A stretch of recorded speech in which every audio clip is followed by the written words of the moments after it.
I got these principles, spiritual principles that they've just created. I haven't even opened this up, but I thought it might be good for our visitors pack. For our visitors pack. I checked the pins. The smallest number I could find was 500. Yeah, that'll last us forever. $49. Ah, Yeah, so I'm sure there's somewhere you can get a fewer number, but then yeah, yeah. I just think it would be a good idea. Yeah, it could be fun. Like the shop could have Yeah, yeah. as members. John advertised it out and said that we have 10 members every 2 weeks at that rate. It would last us for 20 years. Yeah. Would be a good deal. That will last a long time. You're giving them all, giving away. So these are the spiritual practices, and then on the other side are the spiritual principles that they're talking about. These are the things that we teach about in our classes. So at some level, we teach about these certain things. And Just love it. So how does the board do it? Do we get together as a board and work on it? well, I think we just like have it for our meeting where we look at it during our meeting. I know that Tamara made some adjustments to it, and yeah, I know I have it at home. So we can give you those adjustments, I guess, and then you can look at it and come back with some kind of maybe more, what you think is a finished product.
I guess so.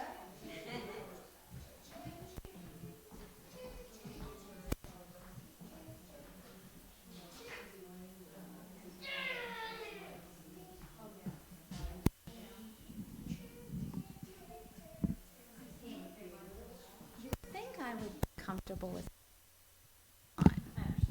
I have a loud voice. I don't really need a mic. I have a student in my classroom who has a hearing aid device, and I told him on the first day, I said, I need my classroom. And listen, we have to come up with a signal if I'm booming, and you poor thing, you don't need this. Not all do. Not all do. I speak loudly.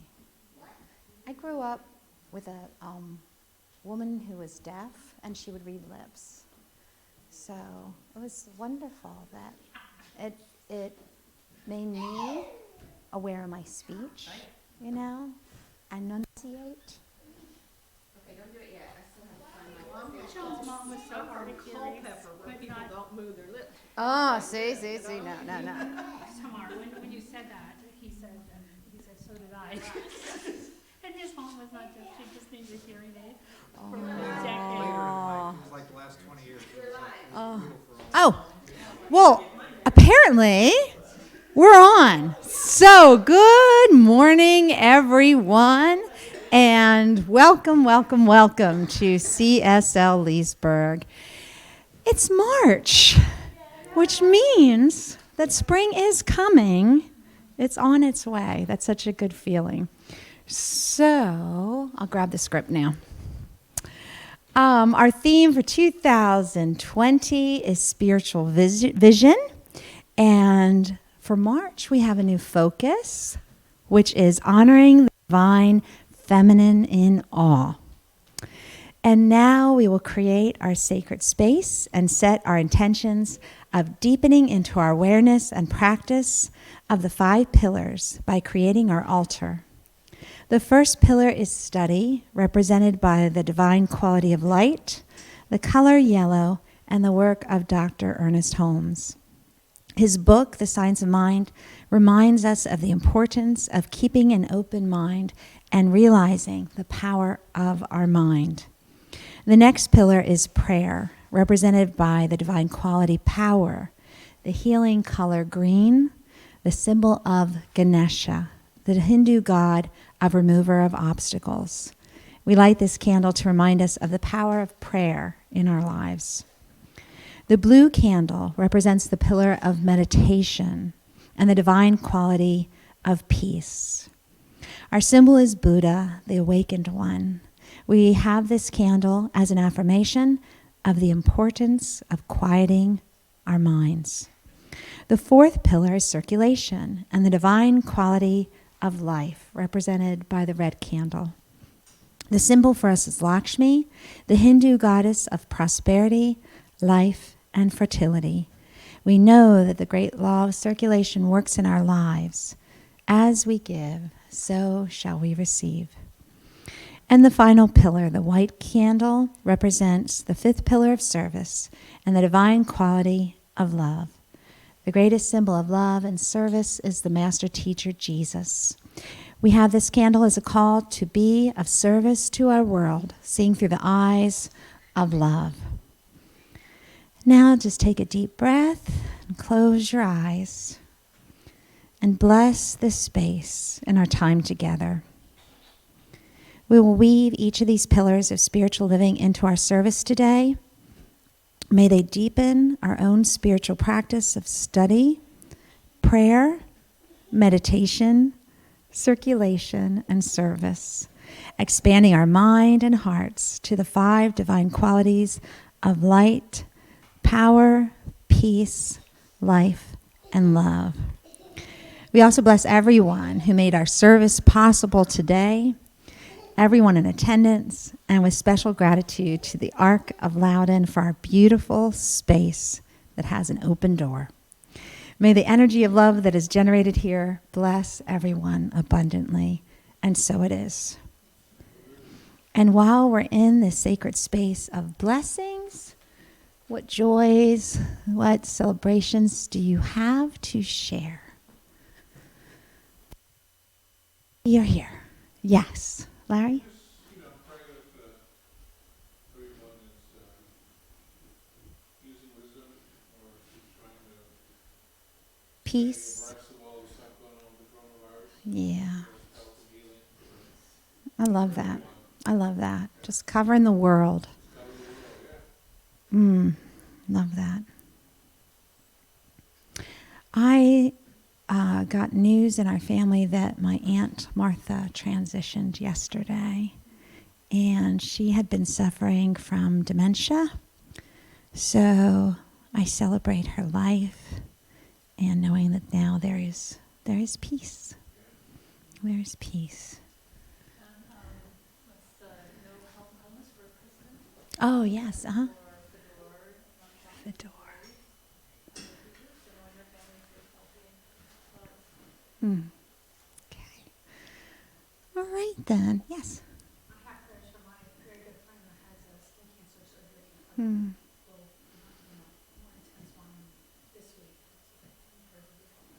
Okay. All right, let's just close our eyes. And once again, I invite you just to take a big breath in and a breath out. Let's take another big breath in and a big breath out. Feels so good to know that God is here. God is everywhere. Wherever there is worry or concern, God is there. Wherever there is peace and love and happiness, God is there as well. There's no place where God is not. God is in everything. God is in all. I feel the presence of God within me, in every fiber of my being. God fills me up. God surrounds me. God is in you as well. There's no place that we go where God is not. God is always, always with us. And so, knowing that God is everywhere, and God is love, God is perfect, God is whole, we know that God is present everywhere around this world. People who are nervous, who are scared, who are taking precautions, who are searching for cures, who are leading and aiding, caring for those who are sick. God is present in those actions. God is with them. We know this as well as we know our own names. For those that we listed who are facing surgery, who are battling some illness, we know that God is with them. Everything that is in their body is helping them, restoring them to health. The medical professionals that are involved in their care have the knowledge, have the wisdom, and are treating them, not just their physical beings, but their emotional, their spiritual beings, are being lifted up as well. I know that my Aunt Martha and her family are surrounded by love during this time. With a smile on my face, I know that any pain, any concern, any worry that their family had over her care during the past years, all that is lifted. We know that life does not end when we draw our last breath. Our energy moves on and puts a smile on my face. We are so grateful for this knowledge. Isn't it wonderful to have this knowledge that God is with us and all is well? We have no worries. We have no cares. We know that no matter what we face, maybe a temporary setback, we know that we're going to be okay. God loves us. God blesses us. And so it is. And now we have some wonderful music from Patty and Brent. But for that, we're going to take our little ones out for children's service. Although,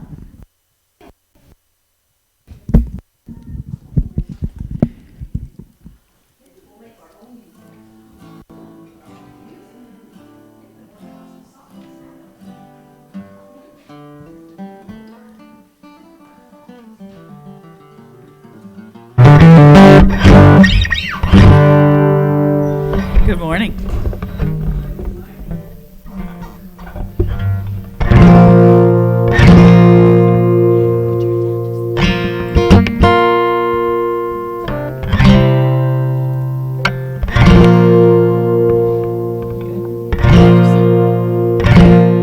So particular.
just what I'm supposed to be.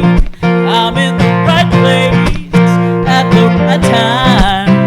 I'm just what I'm supposed to be. Oh, my soul is welcome here. Oh, my soul is welcome here. I am getting the message loud and clear. My soul is welcome. Oh, my soul is welcome here. Oh, my soul is welcome here. I am getting the message loud and clear. My soul is welcome here. I am getting the message loud and clear. My soul is welcome here. Yeah. All right. Oh, my soul is welcome here. My soul is welcome here. That's what we're gonna say. My soul is welcome here. My soul is welcome here. My soul is welcome here. My soul is welcome here. My soul is welcome here. My soul is welcome here.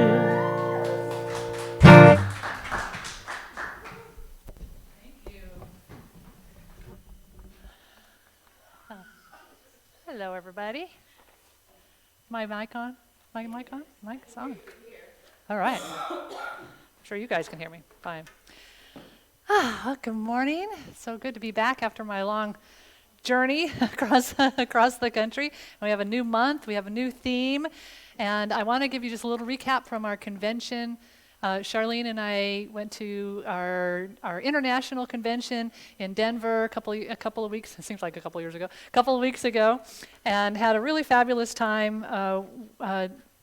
That is every year we get together once every 2 years in person, and then we have a virtual convention every other year. So this year we got together in person, and it was a really powerful week where the delegates come together and we vote for any resolutions, anything with regard to policies or procedures. And this year we elected our new spiritual leader. And we've had, since our two organizations merged, we had one spiritual leader, Dr. Ken Gordon, for 8 years.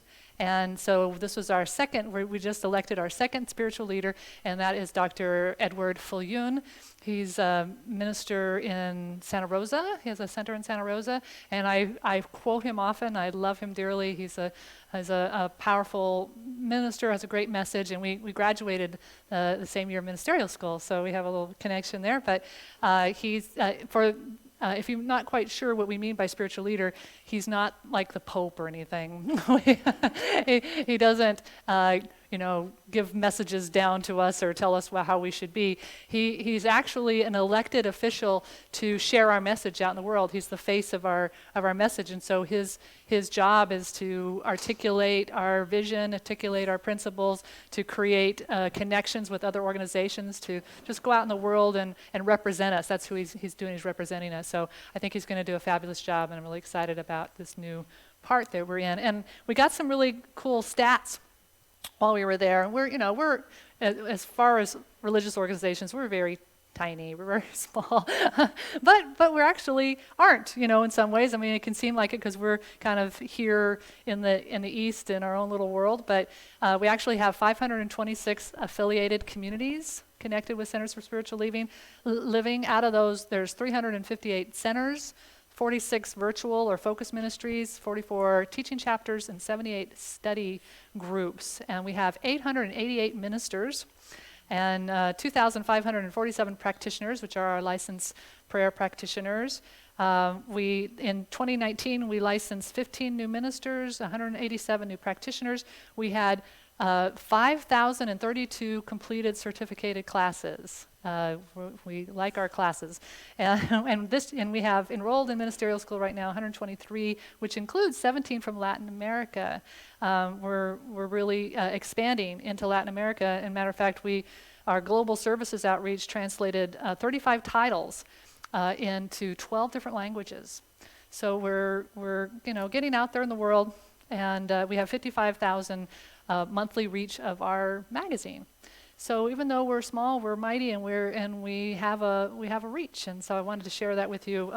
We had a good year financially, and I think our leadership is doing a fantastic job in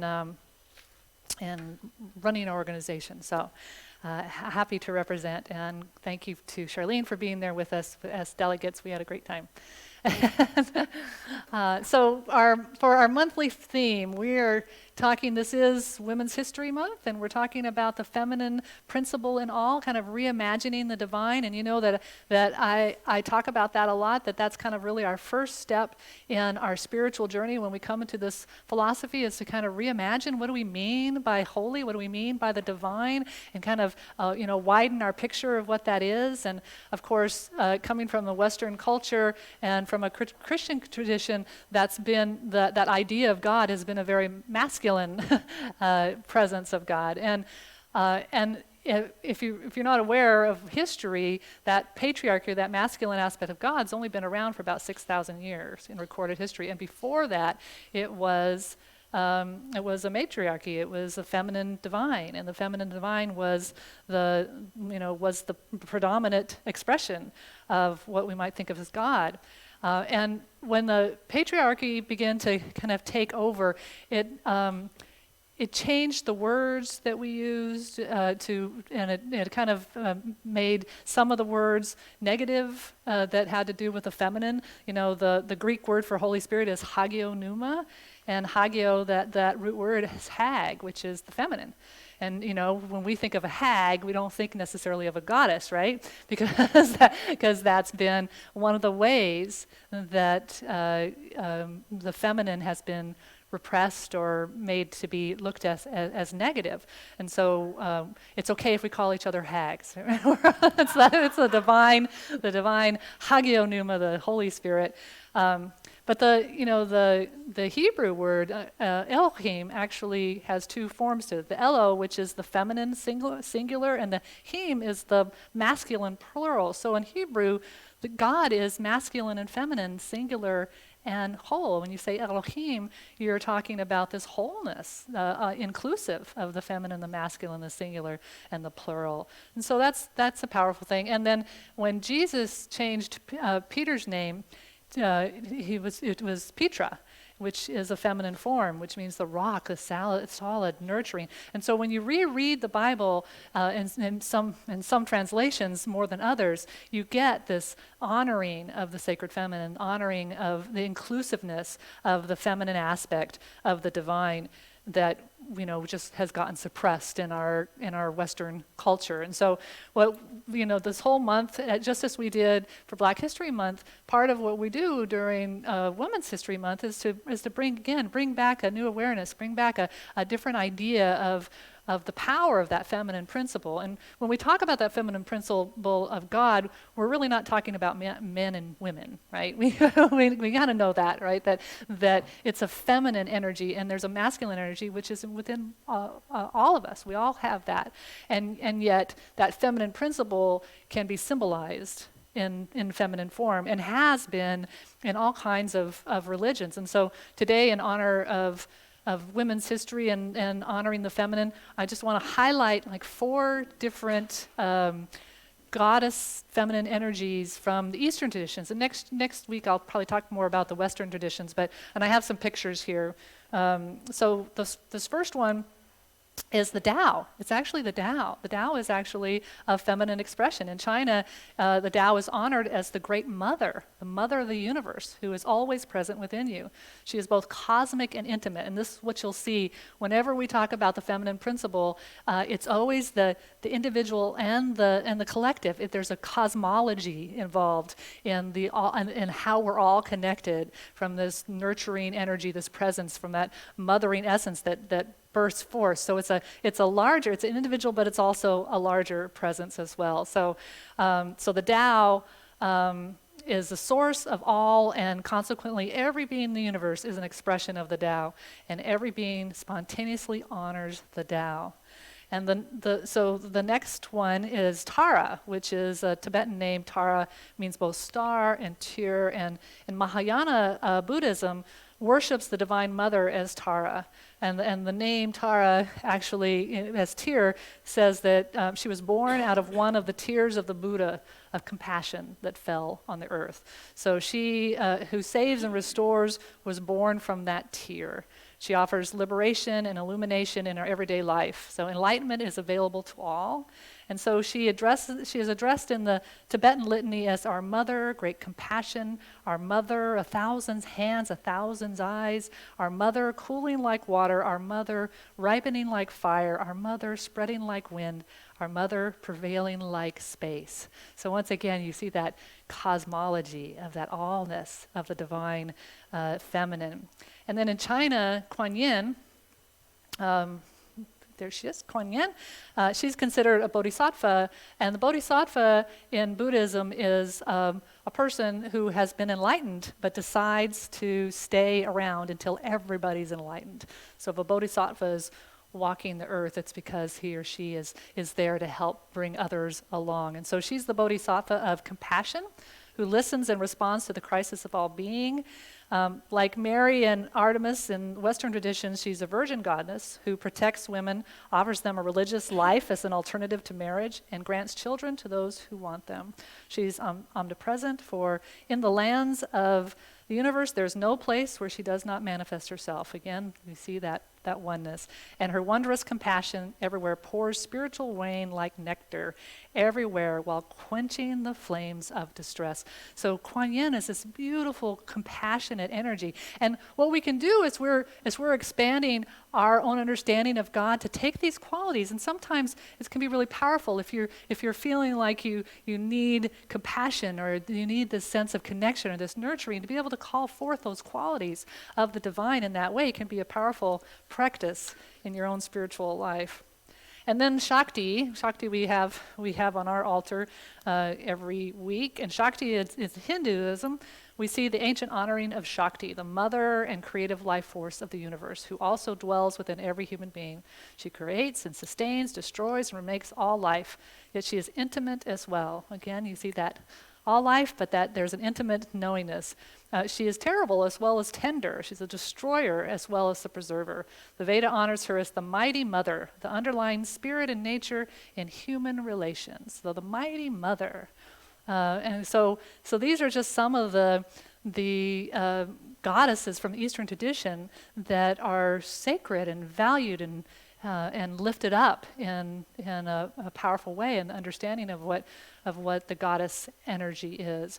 And so this omnipresence of the goddess of the feminine is a very mystical idea that's weaved into all traditions. And one of the people that in honoring Women's History Month, I'm honoring Dorothy Sowell, and that's the next slide for you, Charlene. There she is, Dorothy Sowell. She was a German author, activist, and feminist liberation theologian of the late 20th century.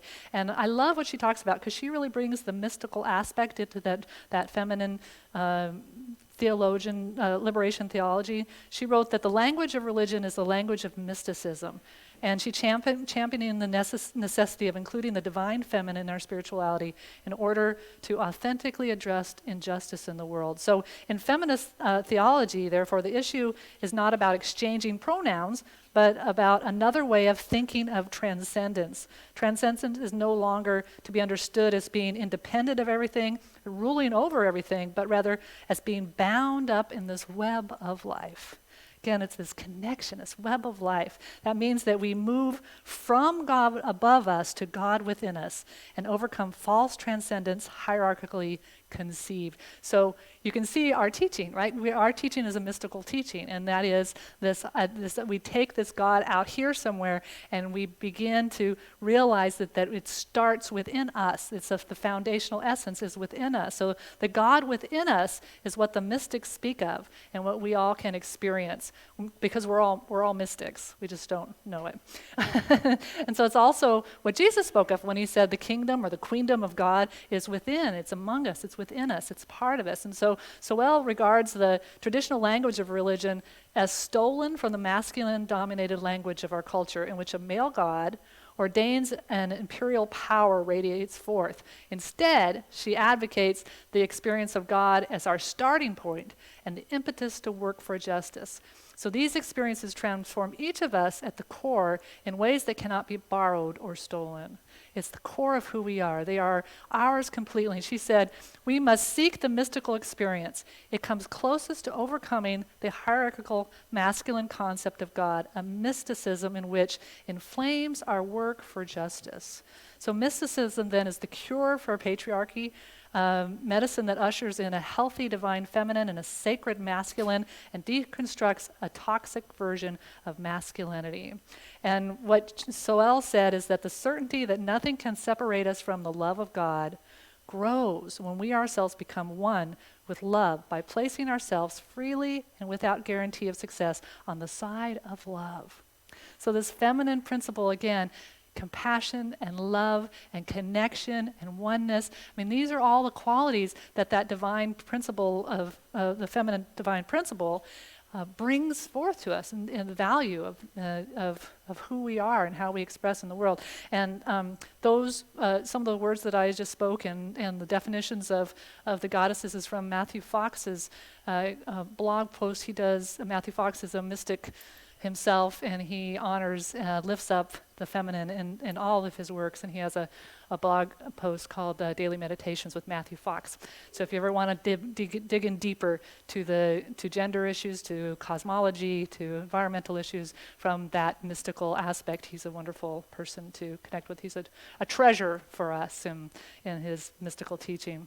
So this idea of us being connected is so powerful, and it's kind of what I want to kind of shift to to what's going on in our world right now, right? There's a lot of fear, and there's a lot of challenges around, and these fears and the challenges that we have highlight this connectedness that we all have, right? The coronavirus. We are all connected, we're all connected. The stock market, we are all connected. Everything is happening there. Even our political system and all that is happening, it's highlights this spiritual truth that we are interconnected, that this is his web of life, and that the things that I do affect you, and the things you do affect me, and that's why it's so powerful for us to understand this connection, because we know how powerful we are. And how we can affect others, and how we can support and lift up and change the narrative in many ways. And so what I love about our philosophy, Dr. Holmes talked about being open at the top, and what he meant by that, and he said this when he was alive, he said, I know there's going to be people that come along after me that know more than I do. And we can't be arrogant about our philosophy. We can't be closed. We can't say that we know it all, because others are going to come along and they're going to discover new things. And I think that's been so true in when he started talking about this, it was really a very mental science. It was all about our thoughts, and our thoughts are powerful and they're important, and yet as we have moved along, we have realized that there's other aspects of us that are creative as well, that our emotions, our feelings, our heart, and our physical body that we can create from the sense of from our physical body just as powerfully as we can for our thoughts. And so as we continue on, I think the way that we deal with this interconnectedness, especially even our fears, is from all aspects, from our physical aspect, our emotional aspects, our mental, and our spiritual. And so if we look at it physically, we know that like the coronavirus fear is, it's a physical fear. It's about germs. It's about all that connection. And so we can align ourselves with the divine truth of this holy being that we are by taking care of it, by just basically, that is, listening to the information, and that means washing your hands 20 seconds, right? And using hand sanitizer over here whenever you touch things, and align ourselves with what is good for our body. That means taking care of our body, putting good food in it, water, resting, doing our meditation, don't touch your face. We touch our face a lot. It is so hard to remember not to touch your face. But the thing that I read this morning about the coronavirus is that it's really hard. You're not going to get it just by breathing air. Someone has to, to cough or sneeze directly on you, or it's from touching surfaces. So that's why it's so important if you touch that door handle and, washing your hands and not touching your face. So these are just common sense ideas because of this interconnectedness and how we affect each other. And that can alleviate some of the fears by just understanding what's going on, understanding what's happening with this particular experience. And then so take care of our physical bodies, nurture it, love it, do the things that we need to do in order to stay healthy and keep our immune system up. And then looking at the emotional aspect. And I think that's kind of some of the most challenging right now, is because it's a very emotional time. And oftentimes, especially in our teaching, we sometimes don't like the emotions. We don't want to go there. We like thinking, and so we'll say, oh, cancel that, don't feel that. And I will say that that's not really the best thing for us to do. That when emotion gets stifled, when we don't allow it to move through our bodies in a certain way, then it hides and it shows up someplace later. It really does. So, and Ernest Holmes knew this. In 1926, in his original textbook, in 1926, he said this. He says, emotions, uncontrolled, produce chaos. Unexpressed, produce confusion, conflict, and complex. For energy will have an outlet. Bottled up, it creates a pressure that is the cause of much damage to the physical man and produces most of our nervous disorders. Expression is normal, and when the intellect decides how the emotion is going to manifest. And so we have a choice. See, Dr. Holmes was talking about this in 1926, about how we can't ignore the emotions. We can't bottle them up.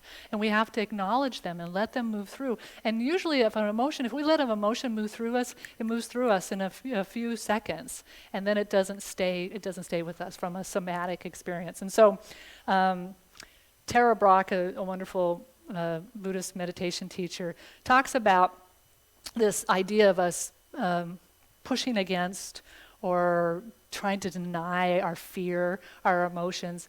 And when we do that, when we get into this fight or flight, which can be something we really need to do sometimes, but it turns off our frontal cortex, which is where we think, which is where we make decisions. We become less smart when we're in that fight or flight and that fear-based. And so she says that, we shouldn't ignore our fear, because fear times resistance equals suffering.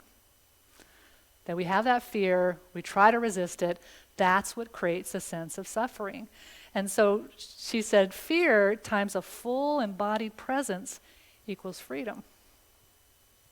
Think about that. That fear times just being a fully embodied expression, taking that breath, acknowledging it, creates a sense of freedom. Because we're not, that word worry, the root word of worry is strangle. So when we're in worry, when we're, it's like strangling all that natural ability to move through and be resourced, because that's what we're doing when we're taking care of our physical body, is we're building up our resources so that we can deal with these things when they come to us, because that's what life is about. Being able to deal with, the challenges of life. And so she says, when we meet our fear with mindfulness and compassion, our relationships to fear shift. It shifts. It begins to untwist. And instead of it being a demon in our life, she says it turns into a daemon. A daemon is the opposite, and that's a guiding light.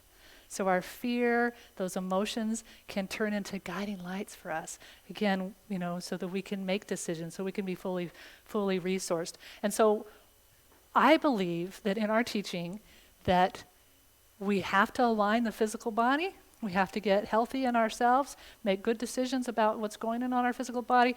We have to be able to address our emotions, allow our emotions to move through us, look at them, acknowledge them, have compassion for them.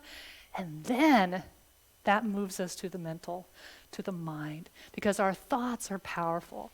And when we're in a resource place, then we're in a place to be able to really direct our creative thought to manifest for us in the world. And so I want to go back to an acronym that Tara Brach uses for dealing with emotions, and it's the RAIN. It's called RAIN. And so this week I want you to practice this a little bit. So when you turn on the TV and you hear the news and you hear about the coronavirus, all this going on, that first R in RAIN is recognize. It's just recognize, I'm feeling some fear. There's some stuff going on. I'm a little, I've got a little stuff going on. So you just recognize it. And then you just allow it. You breathe, allow it to move through your system. Again, we're not resisting it, we're not pushing against it. Just allow it. All right, I love this. I've done this several times. I mean, I do this often, but even this last week, especially watching the stock market and, just, okay, just allow it. And then the I is investigate. Investigate this. So sometimes when we're allowing and we're recognizing it and we begin to investigate it, like, well, what's going on here? One of the questions I like to ask is like, how old am I in this fear? Like what part of me? Is it that little girl that's feeling fearful for some reason? Am I, where is it in my life that this fear has been familiar to me? Investigate, kind of just investigate where this might have come from. And this again helps if we understand what's going on with us, and that helps us when we get to that mental part of guiding and directing and creating, because we know what it is that we want to experience. We know what it is that we're wanting to create in our life. And then the last one, after we investigate, is to nurture. Just to nurture. And that's, when we place our hand over our heart, it actually activates our parasympathetic nervous system. It calms us. When we can have compassion for ourselves, and these are things that we can do in any moment when you're watching the TV, when you're, talking to people, when there's fear. Just that simple thing, that somatic experience of touching our hearts can bring us to this present moment. And when we're in that present moment, that's when we can activate the power of our mind, the power of our mind. And be able to do our affirmations, our spiritual mind treatment, our directed thinking, our thought. Dennis Merritt Jones, one of our ministers in his book, The Art of Uncertainty, said, when our minds are not focused and disciplined, it's hard to resist the lure of whatever diversion is most available and first hooks our attention. So when we're allowing our attention to go, and we're allowing our conversation to be a certain way, that's going to create for us. And a trained thought is more powerful than an untrained thought. So part of this whole interconnected web is having that experience of a trained thought. What is it I choose to think? What is it that I choose to affirm? How do I align myself with the truth that I want to speak out into the world? And this becomes a powerful connection, a powerful way that we create in this interconnected web of life. And then, so we've got our body all aligned. We're doing all the things. We're doing smart stuff around our body. We're allowing our emotions. We're moving through them. We're aligned our thoughts. And then we just move back around, all connected to the spiritual nature of the oneness and the truth of who we are. And that brings us back to this feminine principle of compassion and love and oneness and connection. I love the story that Matthew Fox tells in his book, Coming of the Cosmic Christ. He was talking about the astronauts on the mission of the Apollo mission in 1969, and there was an astronaut named Rusty Schweickart on this mission, and he was let out of the capsule. He was supposed to go do something, and he was on a cord, and something went wrong inside, and he just kind of got left dangling out there while they were working, while, all the attention inside the capsule, and from ground control, they were all trying to work on this problem, and Rusty's just kind of dangling out there in space. And so he really didn't have anything else to do, so he just started contemplating the Earth. And he described it as a beautiful blue gem on the black backdrop. And as he looked at it, he realized that everything he loved was on this little gem. And I love this meditation. I've done it with you. I mean, every week we usually do this where we acknowledge that beautiful gem and we think everything we love and know is on that little gem. His family, his music, all the history of the people, the good, the bad, were all on this gem. And he was filled with compassion. He said he was filled with this motherly instinct. He said he was so overcome that he wanted to hug and kiss the gem like a mother does her firstborn child. This is the feminine principle of compassion. That whole connection. That compassion filled him up, maybe for the first time, to have that connection. And he said it was a maternal instinct that Rusty was, and Rusty, you've seen the astronaut movies. Astronauts are macho guys, right? He's an astronaut. And yet he was filled with this maternal instinct of caring and compassion to embrace the world. And when he looked out on that world, there was no nation. The rivers all ran indiscriminately. There was no separation. There was oneness. You felt that oneness. And when you feel that oneness, you feel love and compassion. Matthew Fox said, it cost about $40 million for Rusty Schweiger to have his awakening to compassion.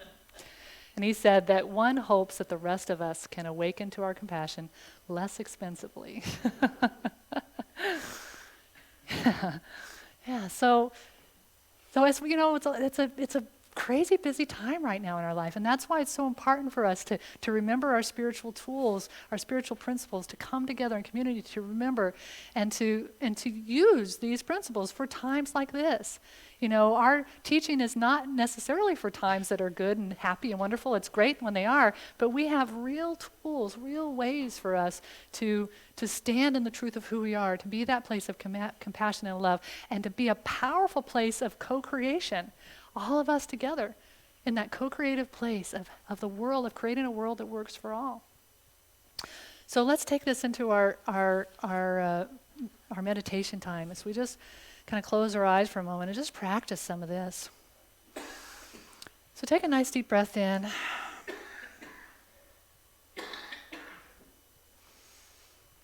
Just drop down into your body right now. This is something you can do every day. Just drop into that body.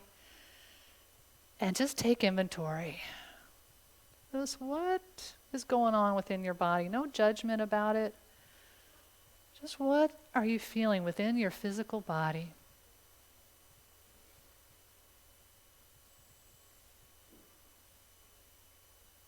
And just notice.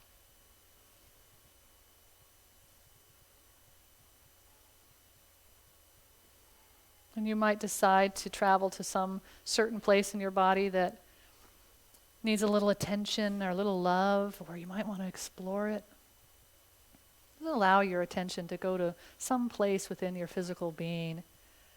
And you can even use an inner vision, like you have a little camera that's traveling through your body. Just noticing and being aware of your own physical body. I mean, this is the divine temple that houses your spiritual magnificence.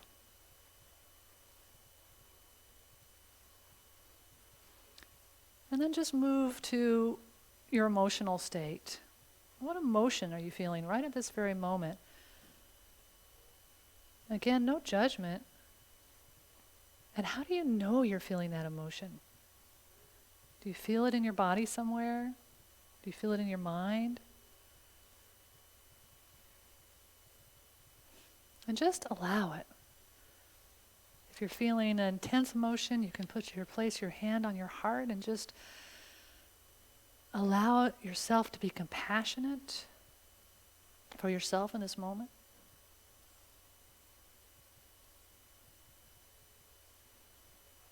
And then let us just move up to the mind. What is the state of your thought in this moment? You can even notice how your brain feels. Does it feel relaxed? Does it feel tight? Is there busyness? Is there calm and peace? And again, just notice. Nothing you need to do about it.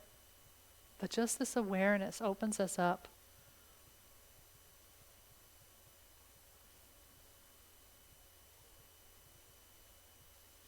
And then let's just expand a little bit further around you and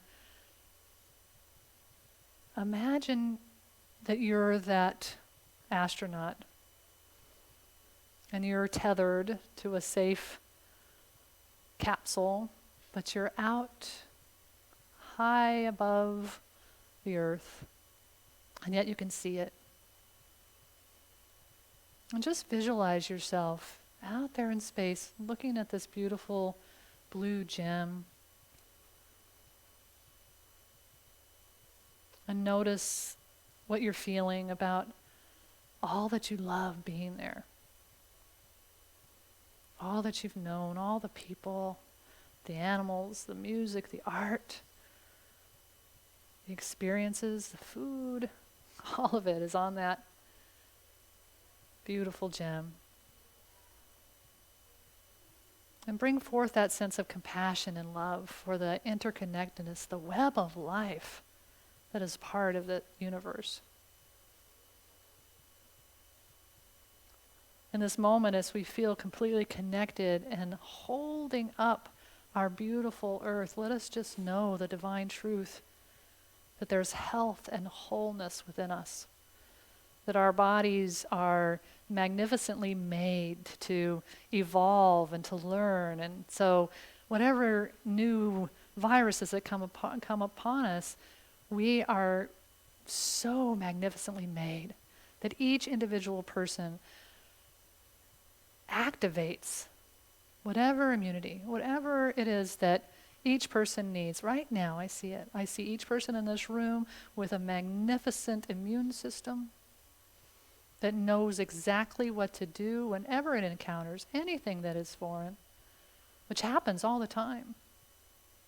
So we can rest in this knowingness that as we take care of our bodies, as we allow the emotions to come forward, as we practice right thinking, focusing on what it is that we want to experience, we can know that all is working in divine order in our life to create health and well-being and wholeness. And as we know this for ourselves, let us know it for every single living being on that beautiful, beautiful gem.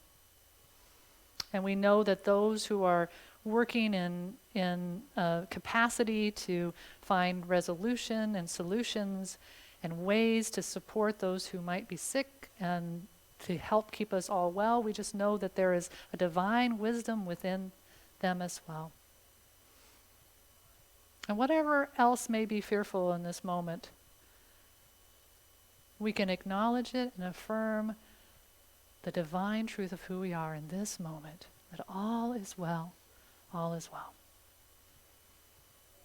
And so we can bring ourselves back inside that capsule. If we're still out there, we can move it back into the space this time, bring our bodies back full into this room, take a nice deep breath, and move that breath through our hearts, down through our bodies, grounding us in this beautiful, beautiful, energetic Mother Earth, the divine feminine in physical form is Mother Earth.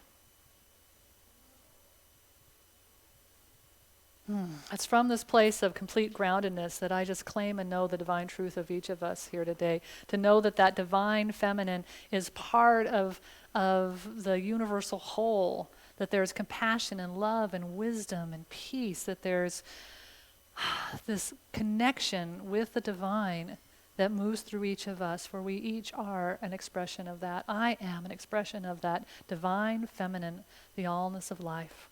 And it's from this place of knowing this truth that I speak this word for each person in this room and whoever might be watching online And whoever might hear this at another time, this is exactly the most perfect time to hear the words that we are each divine expressions of God in wholeness and health, in love and beauty. And this is the truth for all of us, and I'm so grateful for it. I'm grateful that it moves throughout our days, through the coming week, that we continue to touch into this truth of who we are as we go about our days, as we lift up others in the work that we do, in the love and the compassion that we share. I'm so grateful for this. I'm grateful for the law that it's already making it so. And so with ease and joy, I just release, I let go. It is done. And so it is. So we let it be. And so we have another song.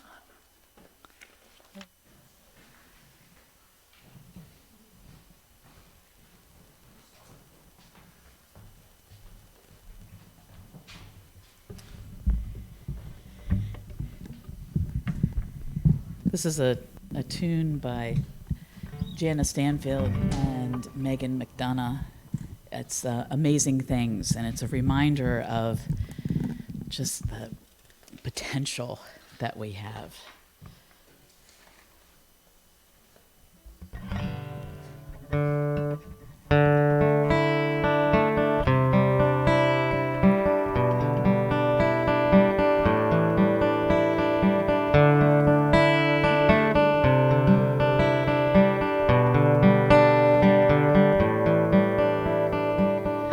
You will do amazing things with the choice each new day brings, and with every step you take, bless the progress that you make, the reason you live is found in every gift you give.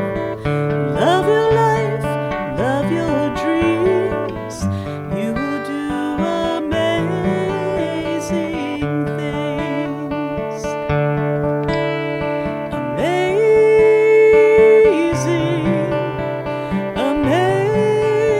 amazing. You will do amazing things. Amazing, amazing. You will do amazing things. All the places you will go, and the people you will know. Don't worry when or where or how. You don't have to know right now. You're on the right track. No need to look ahead or back. Just enjoy what this day brings. You will do amazing things. Amazing, amazing. You will do amazing things. Amazing, amazing.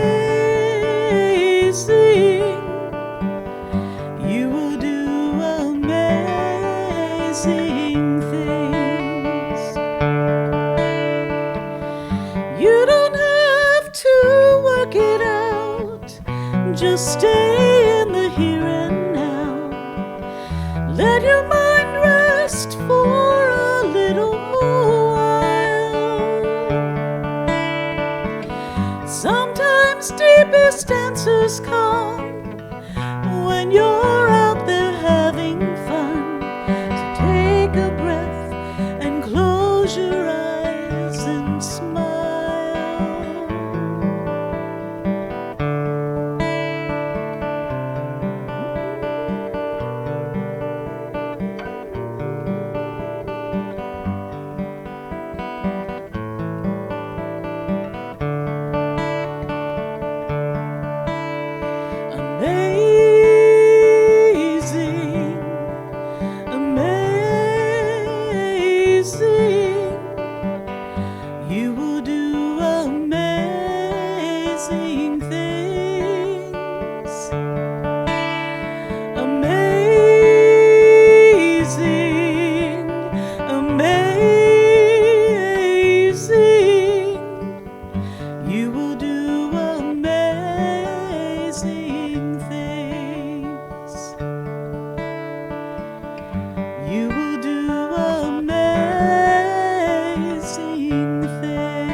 divine source, our planet, and each other in an act knowing that oneness matters. So it is. So it's our time of sharing our gifts. We're so grateful for everyone who donates. There's a text donation if you'd like to do that. And whatever you might be sharing today, just place it over your heart. Let's just say this affirmation out loud. Divine source blesses all that I am, all that I have, all that I give, and all that I receive. I give thanks that this is so, and so it is.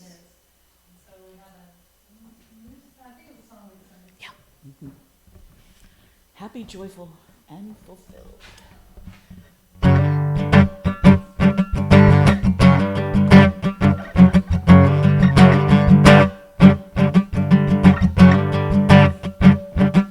I'm happy, I'm joyful, I am fulfilled.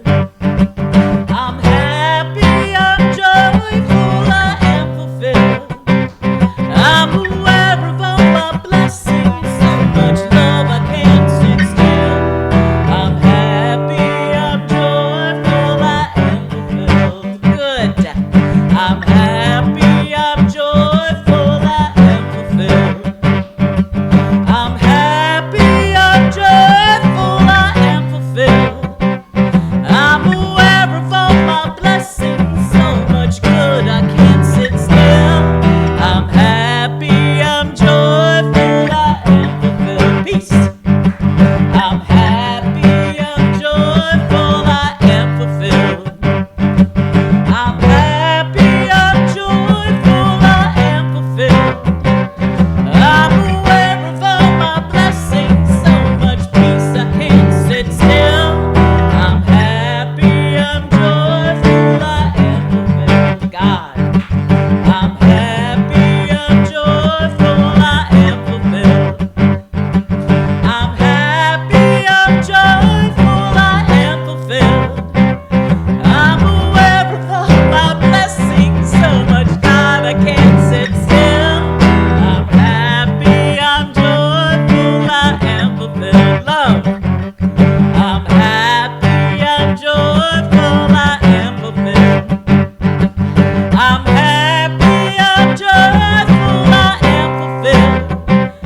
I'm aware of all my blessings, so much love I can't sit still. I'm happy, I'm joyful, I am fulfilled. I am fulfilled. I am fulfilled. So next week is our Sunday brunch. Is next Sunday. Come and join us at Wegmans. We have a good time. Our children's program next week, usually the second and fourth Sunday, and sometimes when we need it. So, and it's birthday. March's birthday. Well, it's our day to celebrate March birthdays. Your son? Yeah, and my son will be 18 next Sunday. My baby. Grayson's gonna be. So.